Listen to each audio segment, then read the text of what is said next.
बातमी सिंधुदुर्गमधून भाजप आज सिंधुदुर्गात शक्ती प्रदर्शन करत आहे।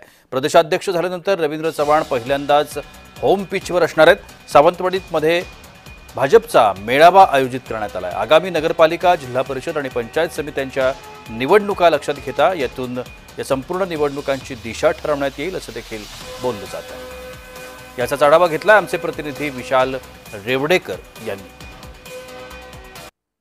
निवडणूक आयोगाची काल पत्रकार परिषद झाली आणि त्यानंतर संपूर्ण महाराष्ट्रात एक प्रकारे निवडणुकीचे जे पडगम आहेत ते पाहायला मिळाले। आणि आजपासून जर पाहिलं तर प्रत्येक पक्षाचे नेते जे आहेत, नेते मंडळी जे आहेत ते आता बैठका घेण्यास सुरुवात झालेली आपल्याला पाहायला मिळते। आज या ठिकाणी भाजपचे प्रदेशाध्यक्ष रवींद्र चव्हाण हे सिंधुदुर्ग जिल्हा दौऱ्यावर येत आहेत आणि जर आपण पाहिलं तर त्यांच्या स्वागताची तयारी जी आहे ती देखील आपल्याला या ठिकाणी पाहायला मिळते।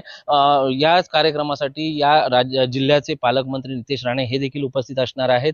निवडणुकीच्या पार्श्वभूमीवर ही बैठक जी आहे, कार्यकर्त्यांची बैठक, त्याचप्रमाणे पदाधिकाऱ्यांची बैठक जी आहे, त्यामुळे या बैठकीला विशेष असं महत्त्व आहे। या ठिकाणी आपण जर पाहिलं तर हे कार्यालय आहे, जनसंपर्क कार्यालय, जे सिंधुदुर्ग जिल्ह्यातील पहिलं कार्यालय असेल, ज्याचा शुभारंभ जो आहे, लोकार्पण जे आहे ते आज रवींद्र चव्हाण यांच्या शुभ हस्ते, त्याचप्रमाणे पालकमंत्री नितेशजी राणे यांच्या उपस्थितीत संपन्न होणार आहे। त्याचप्रमाणे कार्यकर्त्यांची बैठक जी आहे ती देखील या ठिकाणी होणार आहे। स्वबळाचा नारा जो दिलेला होता दोन्ही पक्षांच्या नेत्यांनी, ते अगदी प्रत्यक्षात उतरेल का हे देखील पाहणं तेवढंच महत्त्वाचं ठरणार आहे। व्हिडिओ जर्नलिस्ट चित्राज परबसह विशाल रेवडेकर, जय महाराष्ट्र न्यूज, सिंधुदुर्ग।